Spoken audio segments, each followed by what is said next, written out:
Hipacondríaca apresenta Surra de Lúpulo. Oi pessoal, bom dia, boa tarde, boa noite. Eu sou Ludmilla, mais conhecida do Joga Comigo. E no programa de hoje, gente, a gente vai fazer um crossover, tipo um swing do podcast novamente. Henrique Boaventura e Estevão Quitó, ó. Caraca, falei certinho.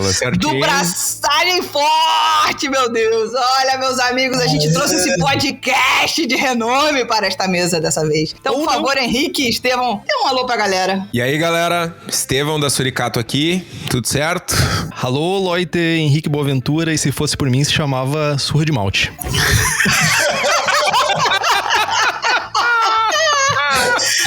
Ai, já tá. Vou gravar um spin-off com o Henrique, gente. Pelo amor de Deus. Aqui é assim, quando vê, a piada entrou e ninguém mais... Todo mundo viu que entrou, então só foi. Aconteceu. Mas que delícia!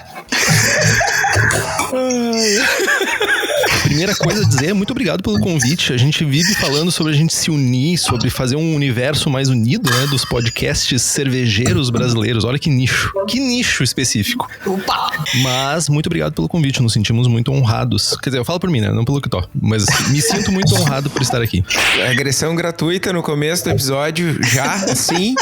Trabalhamos com isso. É, exato. É um amor incondicional. Gente, muito obrigado pelo convite. Muito prazer estar aqui com vocês, né? Falar de ceva é diversão garantida, né?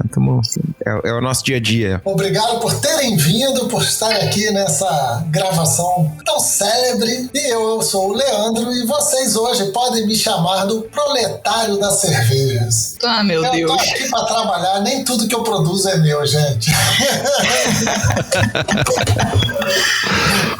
Gente, a gente bate esse papo tomando uma cerveja e eu queria saber, Henrique, o que você tá bebendo aí? Eu estou tomando uma Munich Dunkel da casa, uma lager excelente. Tipo, eu tô nesse mundo das lagers aí faz o que estão? Uns 2-3 meses que eu me afundei aí e não saí de lá. Tô apaixonado por cervejas lagers alemãs. Maneiro. E você, Quitó?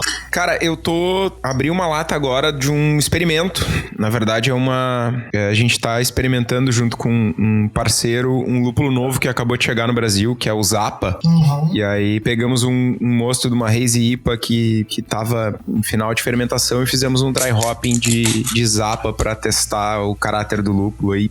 Muito, muito, muito interessante. Tá bem divertida a ceva. Já tem algumas cervejarias, inclusive no Brasil, usando. A gente vai poder enxergar esse lúpulo aí no mercado nos próximas semanas, meses, talvez. O Zappa vem da onde? Cara, ele é um lúpulo americano.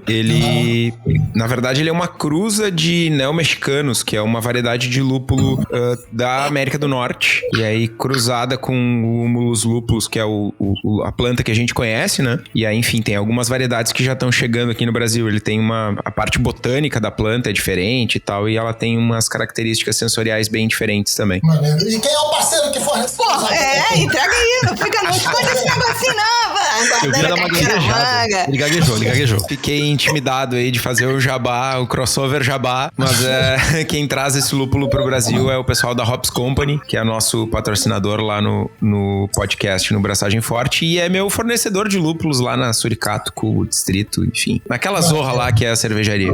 Que isso, hein? Se eu fosse tipo narrador de futebol, era Hops Company. E Luiz, tu tá bebendo aqui, o que você vai abrir? Porque agora você é dessas, né? Eu tô com a Ipona, uma Double IPA da Cocote. Cocota. A Cocota. Vamos lá beber a Cocota. É direto no mic, não precisa nem de efeito especial, é só aqui, ó. Exato. E vamos lá, Leandro, por favor, proletário das cervejas, o Lula lá das cervejas, o que você tá bebendo? Eu roubei da geladeira do patrão umas Alais.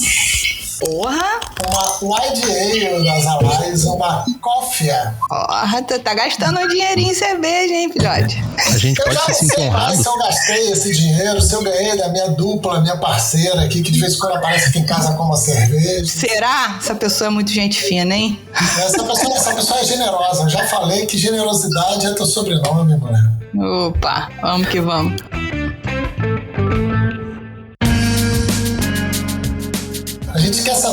vocês, porque assim, vocês são famosos e super reconhecidos nos meios de vocês, né? Mas vamos Na minha contextualizar aqui, claro, são nos meios de vocês. Vamos contextualizar aqui. Quem são vocês? Quem é Kitó e quem é Henrique Boaventura? Fala pros nossos ouvintes. Cara, então, Kitó é um cervejeiro caseiro, apaixonado por ceva. Lá em 2010 começou a fazer ceva em casa e tal. E ganhou umas medalhinhas. A humildade é uma virtude. Surgiu a oportunidade de trabalhar com cerveja. Fundei a Suricato, junto com outros sócios. A cervejaria cigana, né, evoluiu. Começamos a vender no país todo, na real. Saímos bastante do Rio Grande do Sul. E agora a gente tá num momento fábrica própria, bar próprio e tal. Um momento novo, um momento profissional bem legal. E além da atuação como cervejeiro, tem a atuação no Braçagem Forte, do meu grande parceiro Henrique, que é um podcast voltado para cerveja, para cervejeiros caseiros, na verdade, né? A gente lá em 2016, finalzinho de 2015, a gente sempre ouviu muito podcast gringo, não tinha podcast em português. E, cara, num dia a gente tomando uma ceva, cara, seria legal ter um podcast em português para cervejeiro caseiro. Pois é, não tem. E aí o Henrique, cara, vamos fazer. E eu não sei onde eu tava com a cabeça que eu disse sim. E aí, 4 anos e meio depois, a gente tá aqui. E o Henrique segue editando o podcast. É assim, o Henrique, ele me convenceu aí, na verdade, né? Ele, cara, tu só precisa brilhar. O que é uma pessoa humilde. E eu faço o resto. Porra, muita estrela, velho. Coisa linda. Antes da gente chegar no Henrique, eu queria saber o seguinte: você estudava o que antes de fazer cerveja? Fazia o que da tua vida? Então, eu sou engenheiro de produção, de formação. Trabalhei uma década na área aí. E, cara, quando eu comecei a fazer cerveja, eu vi não só a possibilidade de fazer ceva e estar nesse mercado que é tão apaixonante, mas de trabalhar dentro da minha profissão, né, dentro da minha formação com cerveja. E hoje, finalmente, eu tô conseguindo fazer isso, né, com a fábrica na mão. Eu sou engenheiro de produção na minha fábrica. Então, eu acho que consegui completar um ciclo massa aí de trazer a minha formação, que é uma das minhas paixões aí, pra dentro da cerveja. Make your dreams come true! Porra, venceu na vida, velho. Que isso? Só falta dinheiro.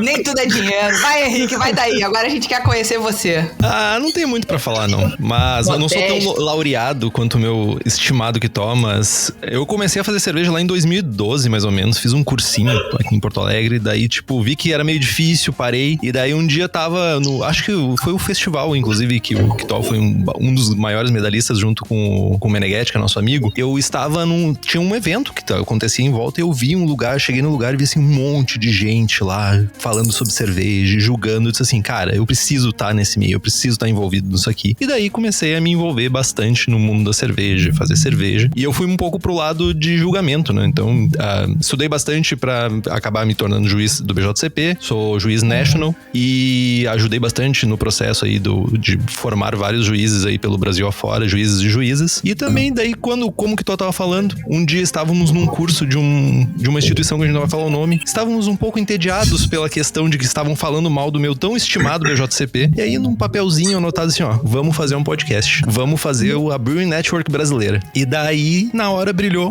e aí começou toda a nossa jornada aí de fazer podcast e fazer cerveja também, né? Bastante. Então, mas você tem que entregar a sua vida pré-cerveja, pré-BJCP, pré. O que você contou pra gente no pré-papo? É que eu tenho uma vida paralela, né? Eu sou consultor de tecnologia, então a minha vida cervejeira eu sou quase o Bruce Wayne. Eu tenho a vida ali do cervejeiro caseiro, podcaster, juiz de cerveja, e eu tenho de consultor de tecnologia que eu levo junto. Então das 8 às 6 ali é uma coisa, daí depois eu entro na minha Batcave lá e troco de roupa e entro no modo cervejeiro, entro no modo podcast. Eu também sou um humano de estimação de um cachorro maluco que eventualmente vai entrar na gravação. Vocês já devem ter escutado no Braçagem Forte, inclusive, ali latindo. Então, é isso aí. Tipo, eu sou a pessoa que arruma a impressora. Opa. Se eu abrir meu armário, tem alguém ali embaixo, porque as coisas aqui em casa só funcionam se o cara da TI tá perto, né? É tipo Wi-Fi. Se o cara da TI tá na rede Wi-Fi, funciona tudo. O cara saiu, cara, acabou. Acabou, é só a presença. Às vezes é só o medo da pessoa, da tecnologia, que faz os equipamentos funcionarem. Tá muito relacionado ao medo, sabe? Então, é Wi-Fi, é tipo uma parada espírita. É o, sei lá, como é que é o nome daquele... Do médium bom, não é do médium mal. Esqueci, cara. Chico Xavier. É como se fosse o Chico Xavier. Médium bom e médium mal foi a parada assim, ó, mais Eu não vou distante. fazer a propaganda do médium mal, porque eu lembro do nome do médium mal e não tava lembrando do nome do médium bom. A gente fala do poltergeist, então. Então, pode ser.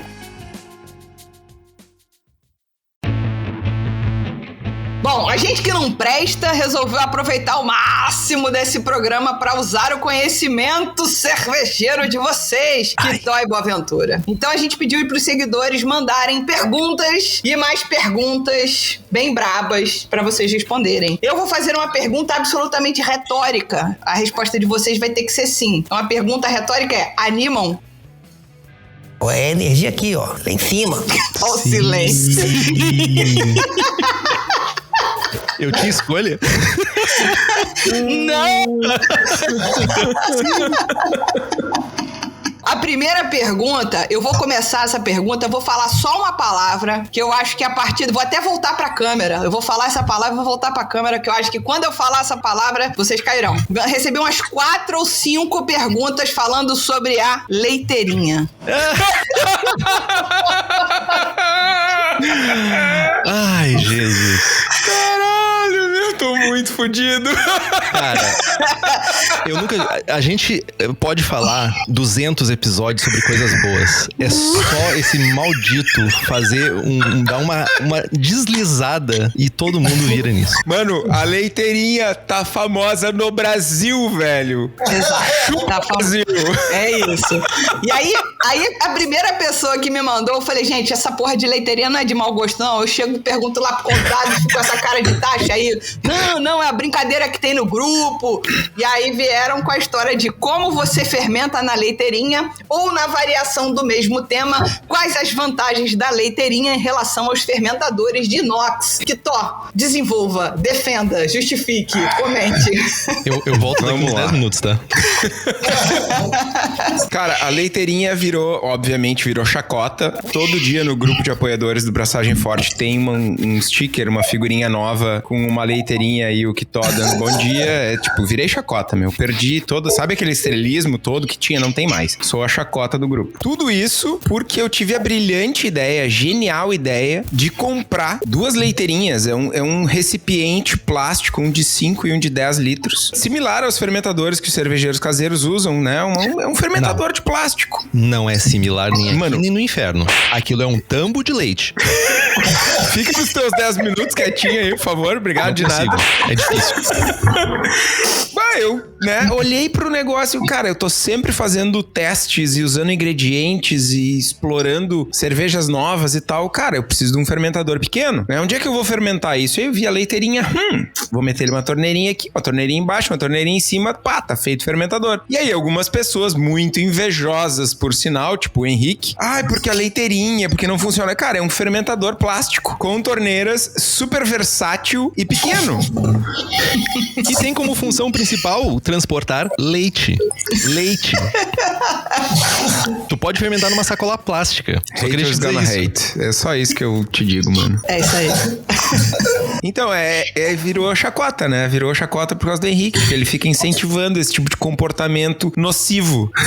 Realista. Comportamento realista, eu só queria Mas dizer isso. assim, quantos litros dá pra fermentar na... Não, então, tem um twist na história, que, tipo, o pessoal tinha entendido como uma boa ideia e tal. Só que aí lá na fábrica, quando eu tô transferindo uma cerveja pro fermentador e tal, a mangueira é comprida, eu tenho o chiller, né, o trocador de placas da fábrica, sobra um pouco de mosto na linha, né? Normalmente a perda no nosso equipamento é de 8 a 10 litros. E eu tenho uma leiteirinha de 5 e uma leiteirinha de 10 litros. E aí eu... Olha ele. Entendeu?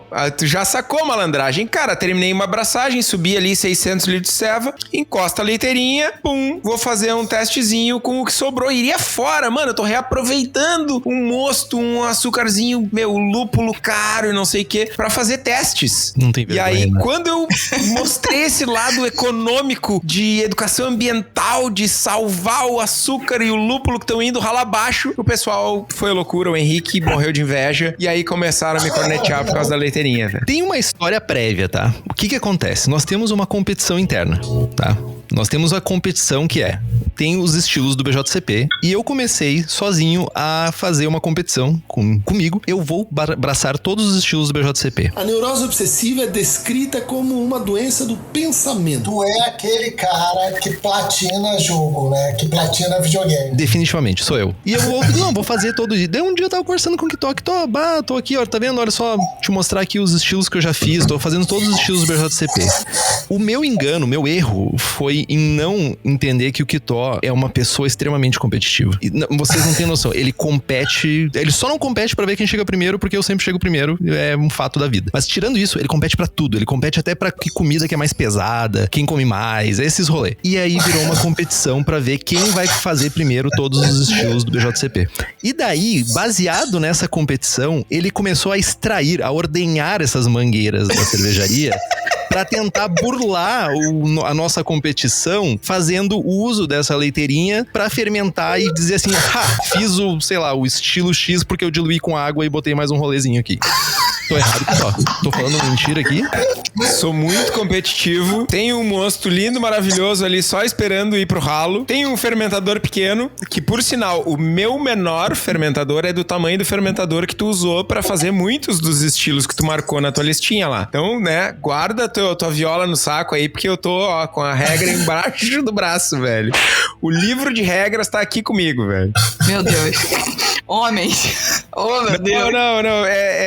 Transcende. Eu sou competitivo mesmo, azar. Assumo. Obrigado. Encerro meu caso.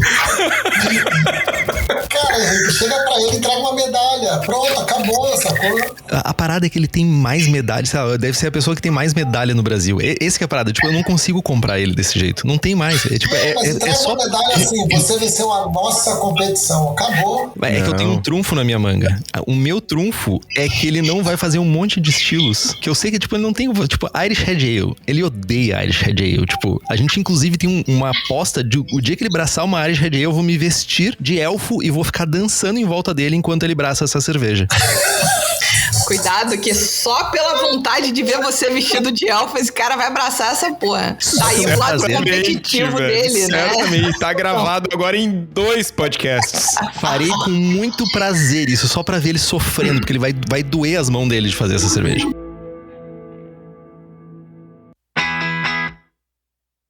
Dando sequência aqui, vamos pra pergunta do Raimon Petkovic.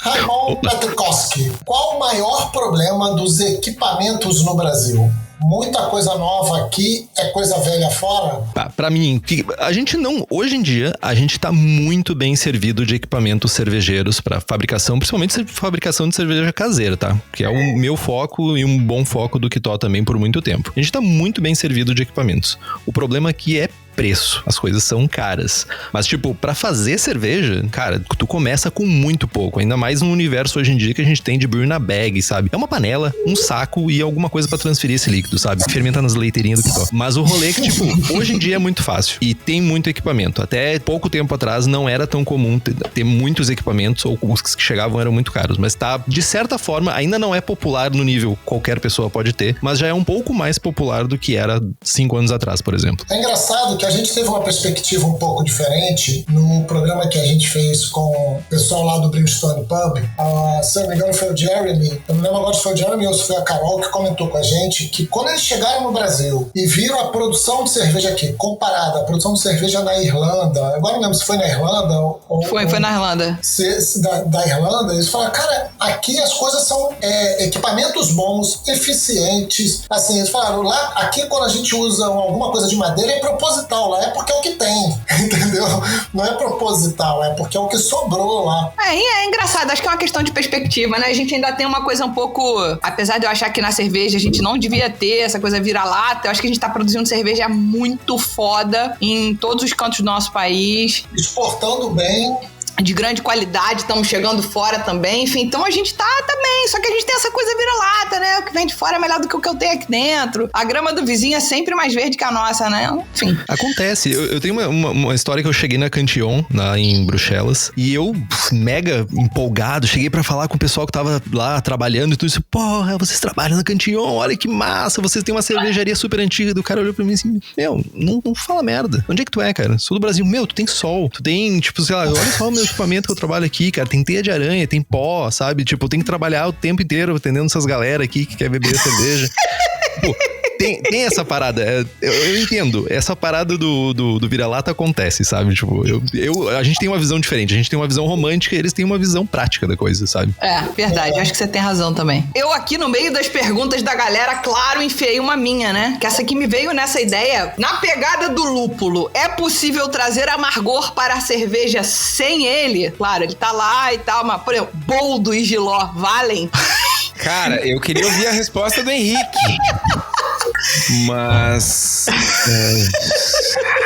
Eu já bebi uma cerveja com giló. Eu queria saber o que você pensa sobre isso. Vamos lá. Nunca bebi cerveja com giló. Gosto de coisas amargas, desde sempre, sei lá, radite, agrião, erva mate, boldo, enfim, losna. Já usei em cerveja, já fiz testes e a minha percepção é de que certo ou errado, não sei, mas diferente com certeza. Acho que como qualquer insumo, se tu tem um objetivo específico, né, se tu entende que aquilo ali é só mais uma ferramenta no teu cinto de ferramentas, tu pode fazer algo muito bom. Agora, vale também para, por exemplo, extratos de lúpulo, né? Enfim, tu tem que achar um lugar e a melhor maneira para usar o determinado ingredientes. E aí, quando a gente fala em, vou substituir lupulagem de amargor para uma lupulagem, para um amargor de, né, sei lá, de ervas, tu consegue ter uma cerveja amarga, sim. Consegue fazer uma cerveja boa, sim. Agora, igual, não, né? Porque é outro insumo, enfim. Sim. A gente tá falando de Gruit Ales. Lembrei da Gruit agora. Então, até, sei lá, até ser realmente reconhecido o lúpulo como um ingrediente cervejeiro aí, a gente pode voltar lá pra trás, lá pra Reinheitsgebot e tudo isso, mas até ser reconhecido, a gente tinha as Gruit Ales que usavam ingredientes não necessariamente para amargar a nossa cerveja, né, pra tornar ela mais amarga, e sim pra conservar a cerveja por mais tempo. Mas a gente consegue amargor, tipo, o Kitó tem uma cerveja que ele já fez que com erva mate, por exemplo. Erva mate é um ingrediente amargo, mas não necessariamente vai ser o único ingrediente da cerveja, e o lúpulo ele não tem só a função de amargar, né, de dar sabor, ele também tem funções aí de preservação e tudo isso, então tipo... Uma cara de orgulho. Muito orgulho. Não, porque ultimamente o Henrique tá numa vibe tipo, o lúpulo não serve pra nada, é surra de malte, não sei o quê. E aí ele vem aqui no surra de lúpulo e fala, não, o lúpulo é bom, o lúpulo dá sabor, o lúpulo é super, né? Obrigado, Henrique. Eu amancei o cara na hora que eu falei que a gente vai fazer um spin-off. Vai ter o surra de lúpulo aqui, a gente vai fazer um surra de malte lá. Estou aguardando convites, inclusive. Opa, vamos lá, você edita, hein? Entendi. Tem segundas intenções envolvidas. Ué, gente, eu não edito, eu não enganei ninguém.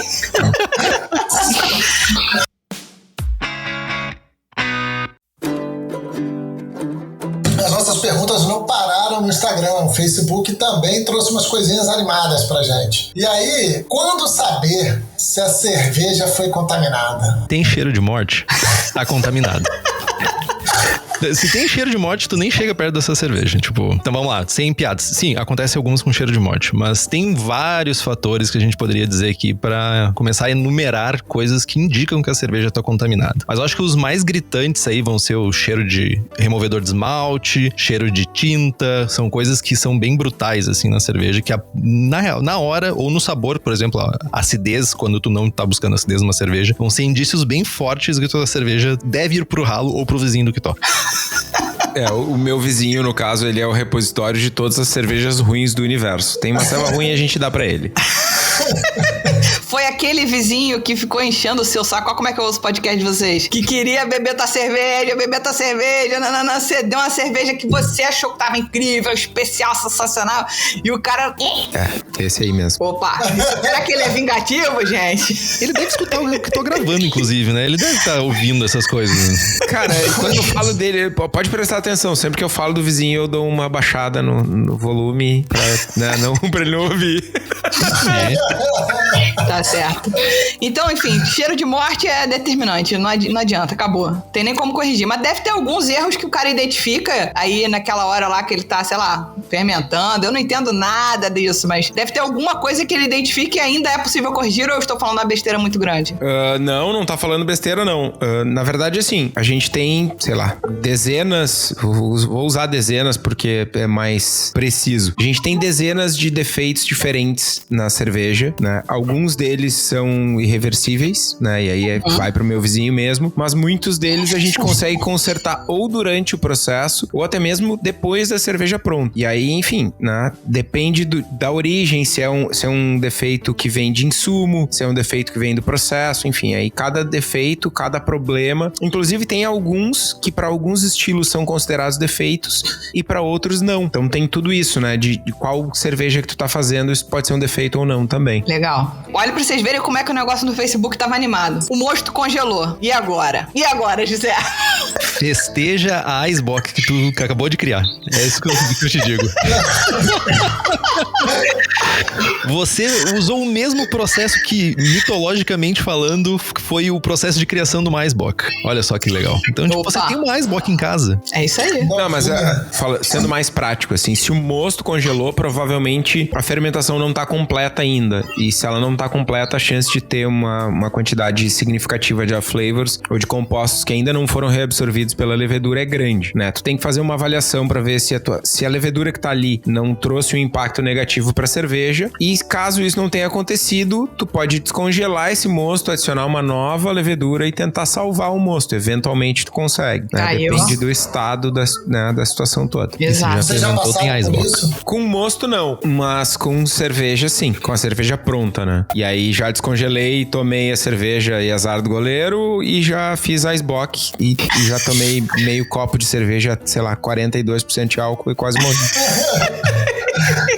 Tem o tetra cervejeiro, que é muito comum cervejeiros empilharem fermentadores e ficar quase encostando lá na caixa de gelo, na parte de cima, lá no congelador, e aquele fermentador é o que vai virar uma Icebox, sabe? Acontece a parte de cima congela, daí quando tu começa, que barulho é esse de coisa quebrando dentro do fermentador? Quando tu vê um iceberg que tem dentro do fermentador, que começa a fazer barulho. Acontece. Bom, o Leonardo Homebrew quer saber do Henrique, do Boaventura, quando você vai pagar os 10 litros de coche para o que tá? Assim, tem mitos que são criados, né? Tem mitos bons, no caso, né? Que são criados. Mitos bons. Essa é a segunda leiteirinha, pelo visto, hein, meus amigos? Estamos na segunda leiteirinha do papo. Temos problemas no podcast que são as promessas não cumpridas. Isso acontece. E eu já... Tipo, a gente acaba se empolgando. A gente às vezes fica um tempo sem se ver e eu me empolgo de conversar com ele e tal. E acabo fazendo umas promessas. Então, uma dessas promessas que eu fiz é de fazer 10 litros de Kölsch pra entregar um post-mix pra ele. Ele já recebeu um post-mix de cerveja, só não foi de uma Kölsch. E agora ele fica me pedindo o tempo todo Kölsch. Vai acontecer. Não tem dia de resposta. Próxima pergunta? Eu preciso contar a minha versão dos fatos. Eu preciso restabelecer a verdade nesse programa sério, neste ambiente cheio de pessoas íntegras. E o Henrique? O Henrique me promete cerveja. Toda vez que ele faz uma cerveja, ele promete. E promete. Só que aí, quando ele promete volumes maiores, eu, guardo. Ele me prometeu 10 litros de Cream Ale e 10 litros de Kölsch. Os 10 litros de Cream Ale ele já pagou, que é o referidos. Só que aí, a cada ceva nova que ele faz, ele me traz um growler. Olha aqui, ó, 1 litro. Abate. Não, abate nada, meu. Juros, velho. Tu pega dinheiro emprestado no banco, o banco te come por uma perna, mano. Me paga os 10 litros de Kölsch agora, velho. Kika, eu pedi pra te controlar, eu pedi pra te comportar no podcast e tu não conseguiu, né? Cara, eu sou aquela visita que toma todas e derruba o enfeitinho da tua avó na prateleira e, né? Acabando o papo, o Boaventura fala: a gente nunca mais vai em nenhum convidado, em nenhum podcast convidado, nunca mais. Vamos lá, meu povo, vamos lá. Malte, caramelo e IPA. Essa é a pergunta do Rafael Francisco. Pode ou não pode? É de bom tom? Poder pode, é de bom tom. Diferentes, né? Eu ia dizer, tipo, a gente responde em 2 momentos? A gente pode ir no meme. Ou aquele meme do botão, né? Um botão sim e um botão não. Mas pode, mas não é de bom tom. Resumindo. É isso aí. Conseguimos bem, né? Sem treta, sem falar nada, sem complementar, seco, assim. É o resumo do resumo, porque a gente gastou muito tempo de podcast falando de leiteirinha e das promessas que tu não paga. Ah, tá, entendi. Mas quando é coisa boa, o que importa não fala. Pra desenvolver um pouquinho, tem um caso, já que a gente tá aqui fazendo um crossover de podcasts, vou trazer uma referência de um outro podcast, que é o Brewing Hop School da Brewing Network. Tem um episódio que o Danny Cohn, que é um cervejeiro caseiro americano mega premiado e tal, que também tem um podcast, ele fala que certa vez ele tava na Sierra Nevada e no momento que eles receberam o feedback do GABF com as súmulas pra Sierra Nevada Pale Ale. E naquele ano a Seva não tinha recebido medalha. E aí um dos comentários na súmula era de que a Sierra Nevada Pale Ale tinha muito malte caramelo. E ok, pra interpretação atual do estilo, tinha muito caramelo, de fato, mas tipo, tu dizer que a Sierra Nevada Pale Ale, que é o arquétipo do estilo, tá errado, é meio... Cara, eu não tenho coragem de fazer isso, tá ligado?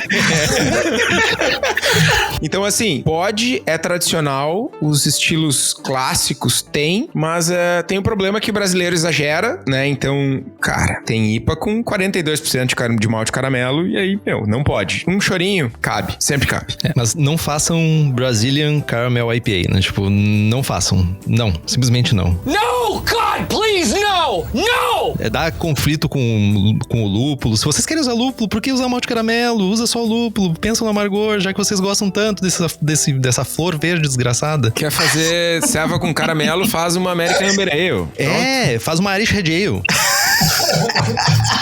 Jesus, a boca tá quente. Gente, só demais. É só alfinete.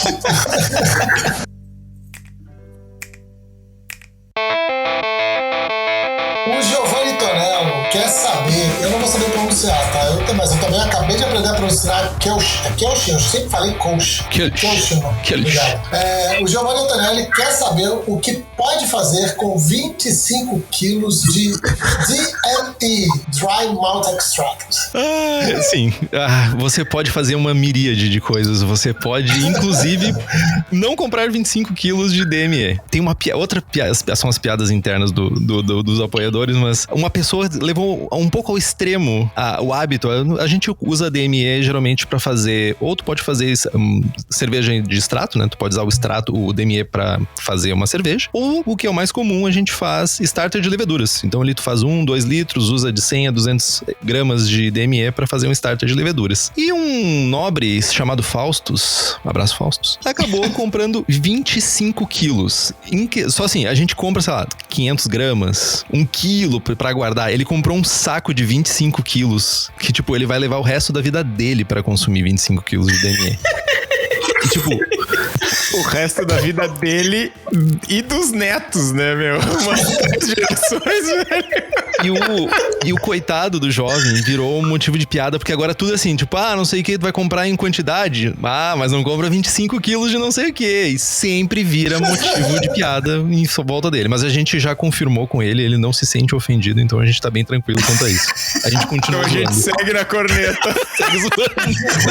Ai, Brasil, coisa maravilhosa. E desta maneira encerramos as perguntas enviadas pelos ouvintes do Surra de Lúpulo, pelos seguidores do Surra de Lúpulo, da Condriga. Mas vocês pensaram que acabou, meus amigos? Não Achou errado, otário? acabou, não. Eu aqui, né, aproveitando que eu sou a lupulomaníaca desse programa, eu queria tirar minha dúvida mais uma vez, que era uma dúvida mais extensa e tal, não sei o quê. Eu ouvi o programa de vocês sobre lúpulo, claro, né, que eu acho que é o 99. E como diria Maísa, meu mundo caiu, em homenagem ao Henrique, né, uma piada boa, Maísa, meu mundo caiu. Não, foi boa.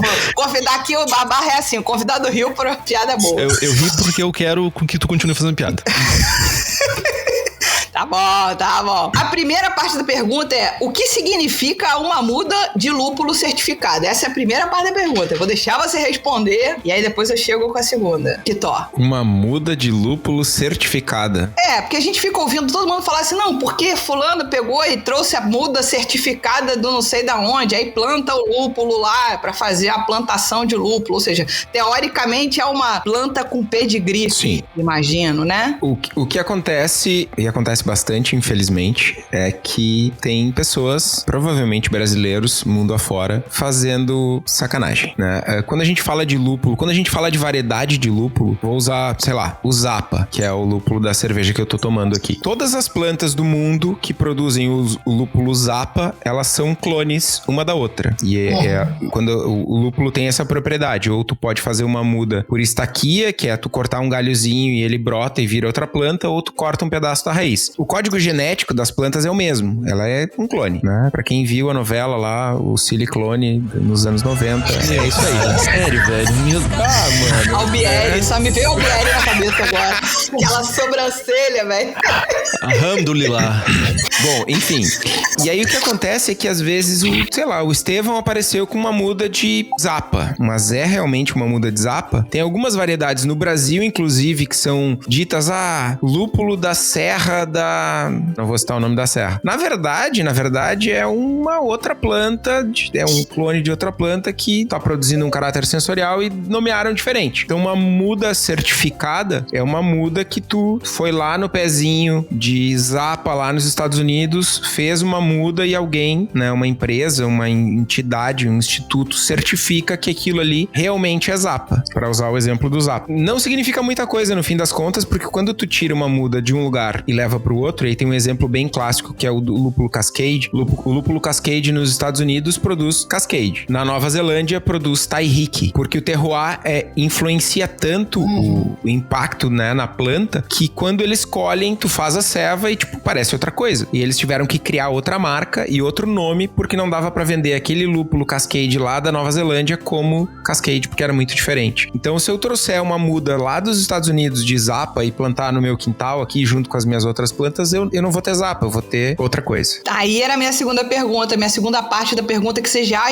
enveredou por esse caminho, e eu acho ótimo, é que a gente, de fato, o Brasil tá começando a ter fazenda de lúpulo e etc. Eu acho importante plantar aqui, eu não sei o que vocês pensam sobre isso, até podemos tocar no assunto. Eu acho importante, mas eu acho que é mais importante a gente começar a educar as pessoas aqui, cervejeiros caseiros, profissionais e etc., mercado, que não necessariamente, se você plantar uma muda de citra, você vai ter aquele citra com aquelas características sensoriais conhecidas que você bebeu em 99% das cervejas que você bebeu aí, da escola americana, né? Então você vai ter uma planta que foi uma muda certificada, que pseudo é de citra, porque ela é o clone, como você falou, mas aí o terroir daqui vai influenciar tanto que ela vai trazer outras características, e aí a gente vai ter, palavra nova que eu vou gostar de usar agora, varietais diferentes desse mesmo lúpulo, só que aqui do Brasil. É isso? É isso. Inclusive, quando a gente fala de produtos novos, de lúpulos novos, e o Citra tá incluso, tem uma diferenciação entre a variedade e a marca. Citra é a marca, a variedade é a HBC 394. Então eu posso ter uma planta HBC 394 que produz coisas aleatórias e Citra, né? O Citra é uma marca que tá composta lá, ela tem de tantos por cento a tantos por cento de alfa-ácido, de tantos por cento de óleo a tantos por cento de óleo, e o perfil sensorial é aquele, é uma marca registrada lá da Hop Breeding Company que tem aquela característica. Se eu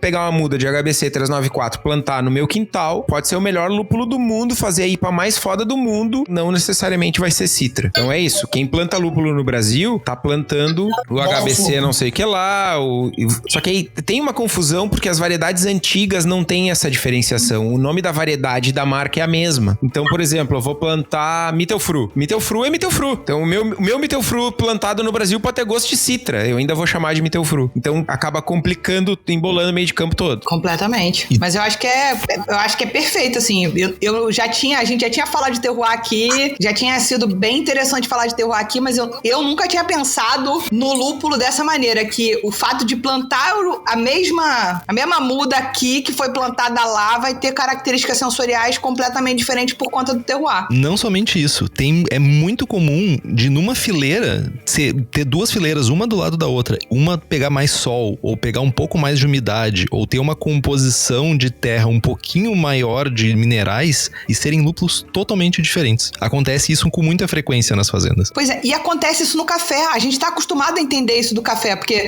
eu compro café artesanal, esse café foi, sei lá, cultivado embaixo da sombra da árvore amarela aqui, não sei o quê, o lagartinho passou por baixo. E aí faz a maior diferença que é o mesmo pé de café, o mesmo tipo de café, que foi plantado e tomou sol 365 dias por ano. Ele já sai meio torrado do pé. Só que a gente tá acostumado com isso no café, que é um negócio que tá na nossa raiz desde sempre. Eu acho que nem estamos acostumados com isso com o café. Você está se acostumando a isso com o café porque você está entrando nessa camada de explorar o café desta maneira artesanal, dessa maneira de buscar os detalhes. Você está virando uma coffee geek. Você está mergulhando nesse universo dessa maneira que está te tornando, tá abrindo essa luz para você. Porque pro brasileiro comum, brasileiro médio, café especial é um pilão. É o veneninho. É o melhor café. E acabou. Quando você começa a perceber que você tá tomando um café que tá super torrado para esconder um monte de impureza... Sim, sim. Mas isso vem daquela história que a gente já conversou aqui, que existem conhecimentos técnicos que o público não quer saber. Então, assim, cair nesse grau de explicação não faz sentido para eles. Mas, voltando ao ponto que a gente estava falando aqui do lúpulo, e que eu acho que o paralelo com o café faz todo o sentido do mundo, que existem variedades. E aí a gente vai se conectar com o início da nossa conversa. Vocês falaram, o Kitó falou do lúpulo do Cascade, quando ele foi para Nova Zelândia, nasceu um lúpulo novo, que eles deram uma marca para esse lúpulo, batizaram esse lúpulo e assumiram. Será que a nossa síndrome de vira-lata, fica aqui uma pergunta filosofal, né? Será que a nossa síndrome de vira-lata não permite que a gente bata no peito e fale, cara, quando a gente traz um Cascade pro Brasil, a gente cria uma outra parada e é do caralho criar uma outra parada. Não há problema nenhum. A gente não precisa fazer tudo com Cascade, tudo com mosaico, sabe? Assim, não precisa. Mas a gente fica nessa coisa de, não, temos que seguir alguma escola, seja ela qual for, né? Temos que seguir, no caso, sei lá, a escola americana ao extremo. Temos que trabalhar exatamente com o mesmo lúpulo, exatamente com a mesma coisa. Eu acho que ainda vai tempo, né, gente? Estamos começando a produzir lúpulo diferente, assim, diferente que eu digo produzir, e nem produzir. Mas a Nova Zelândia não é tão na frente da gente assim, É muito. Nova Zelândia Não, em anos, não em cultura. É que tem uma parada agronômica envolvida. Eu gosto de usar o exemplo da cevada, porque é bem emblemático, assim. Quando a gente olha para as regiões do planeta, para as latitudes que produziam cevada originalmente, as regiões são muito mais próximas dos polos do que as regiões aptas a produzir lúpulo. Tá. E hoje a gente produz, sabe, cevada no Mato Grosso com rendimentos brutais. Se a gente pegou uma cultura que era lá perto do polo e levou pro Mato Grosso, por que a gente não pode fazer isso com lúpulo? Pode, deve. A Nova Zelândia não precisa fazer isso, porque ela tá numa região do planeta que tá naquela faixa ideal de produção de lúpulo. E aí, vocês podem estar se perguntando, mas o que precisa? Na cevada, em outras culturas, teve um investimento, e aí, eu não sei se eu posso, mas eu vou dar um tapinha de luva nos governos brasileiros. Vai. Mas assim... Tira a luva. Na cevada, em outros grãos, a gente teve décadas de investimento em pesquisa pura, e décadas de investimento em Embrapa, em desenvolvimento de variedades e melhoria de agricultura mesmo, sabe? E aí, hoje a gente escuta por aí e lê nos Twitter da vida que ciência, que não sei o que ciência não serve para nada, pesquisa pra quê? Pra isso. Isso é uma das coisas, pra tirar cevada lá do sul da Argentina e produzir no Mato Grosso. E é isso que falta, né? Que a gente tá nessa jornada de pesquisa, de seleção de variedades, de desenvolvimento, pra conseguir variedades de lúpulo que suportem menos horas de sol e menos horas de frio. Porque a região do planeta que produz lúpulo melhor precisa de 14, 15 horas de sol por dia e, 2.000 horas de frio por temporada, por inverno. E a gente tem no pior ou no melhor caso, 500 horas de frio, né? Então é muito pouco, e 12 horas de sol por dia, né? Então a gente precisa desenvolver variedades que se adaptem ao nosso clima. E isso só vai acontecer se casar a mixaria ali, se alguém botar dinheiro. E ou é um apaixonado, como eu sou apaixonado por cerveja, o Henrique é apaixonado por edição de podcast, ou um apaixonado vai botar um dinheiro,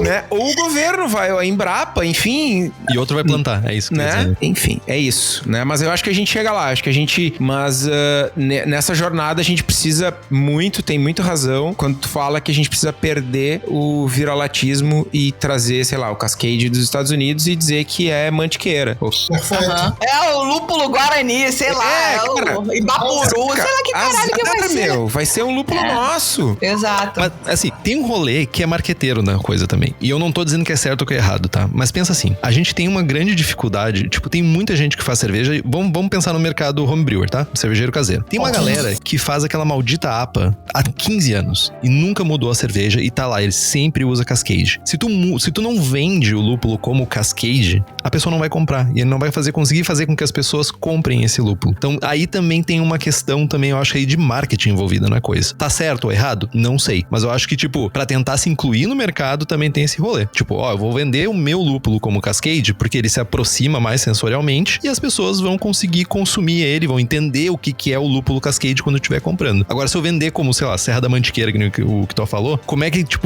vai ser o mercado? Como é que o mercado vai receber isso? Vai receber bem? Vai receber mal? Como é que vai ficar isso? Já tem um mercado super pequeno, não vou conseguir expandir. Tem uma parada também, eu acho, envolvendo assim. Meus amigos, eu não acho que é fácil, não. Mas, enfim, tem que tentar. Eu acho que também na hora que chegar mais barato no bolso do cervejeiro caseiro, né? Na hora que chegar mais barato pra cervejaria, do limão, faz-se limonada. Do lúpulo da mantiqueira, faz cerveja também, meus amigos, né? Eu sou uma entusiasta. Eu acho que a gente tem que produzir essa merda aqui. Vamos que vamos. E se não tiver produção, não vai baratear. E se não tiver produção, não vai ter distribuição. Então tem que produzir mesmo. Acho que tem que produzir. Exato. Vai demorar, mas tem que ter, eu acho. Também acho.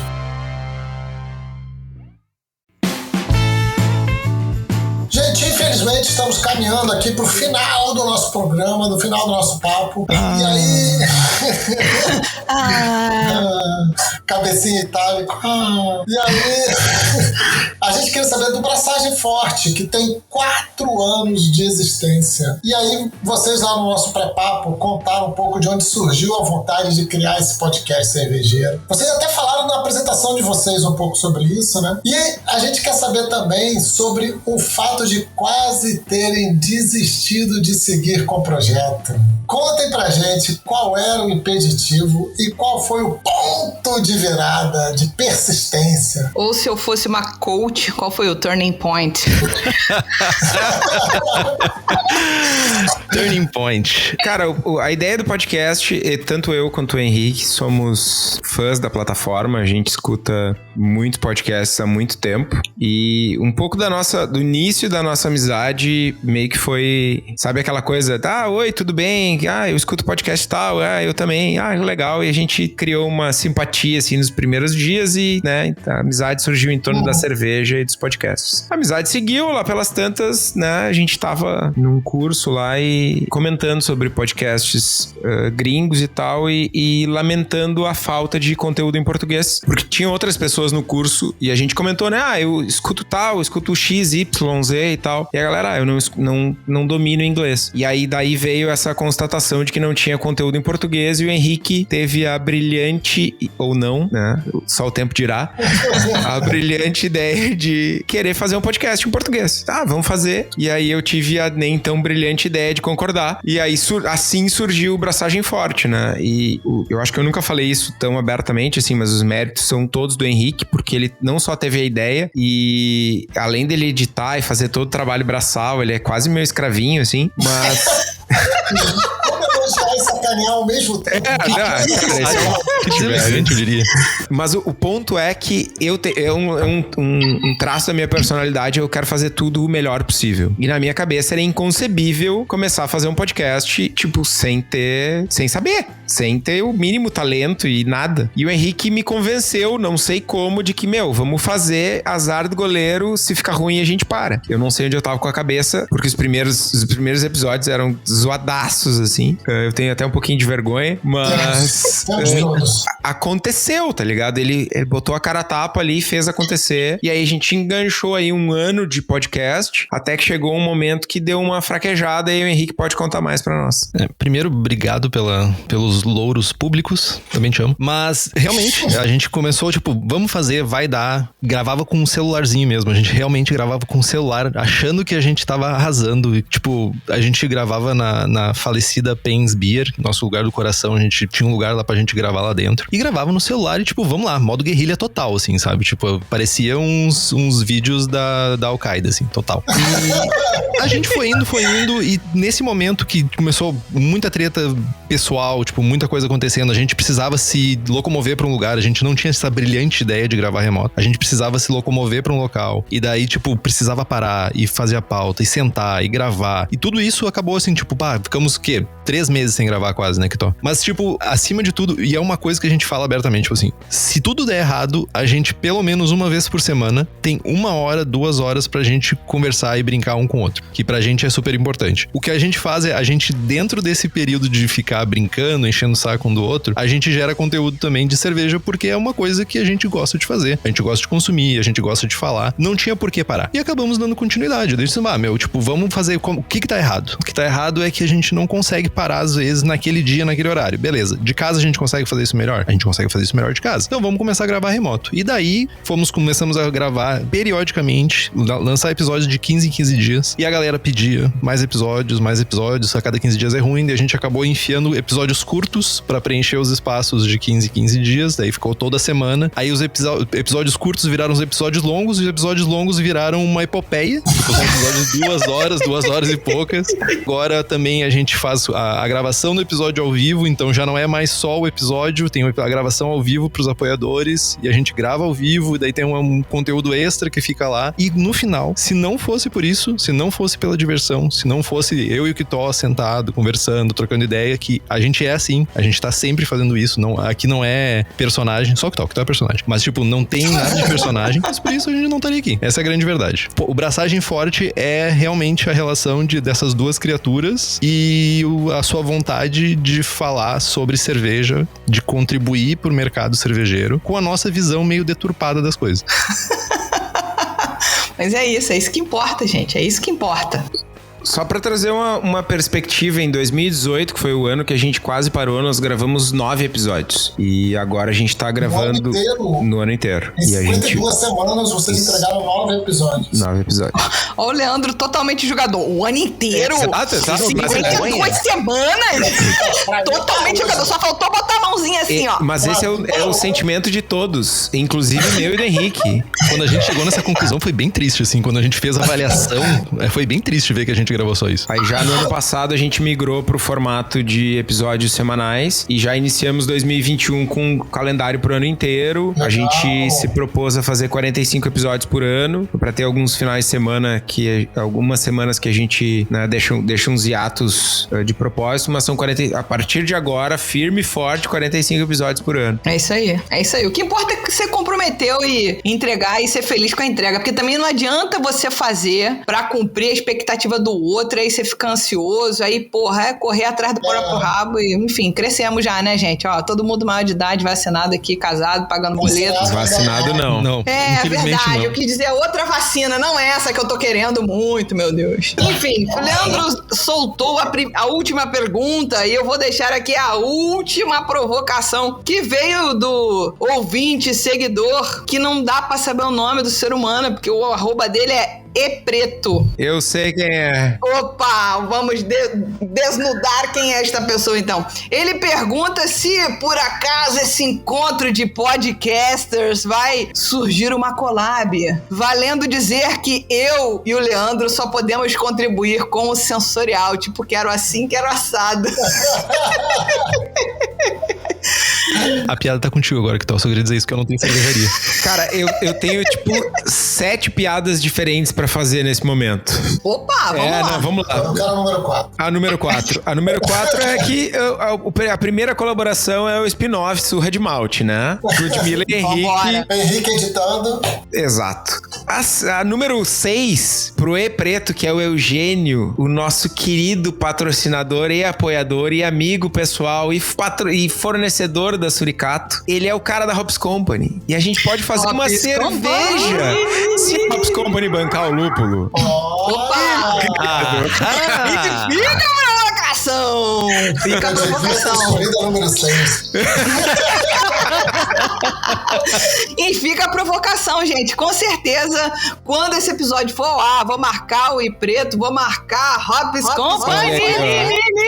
No final, ainda arrumei um patrocinador pro Surra de Lúpulo. Oh, que coisa linda. Não conhece, Eugênio. Tô esperando meu sapo. Eugênio, você vai receber o boleto aí, Eugênio.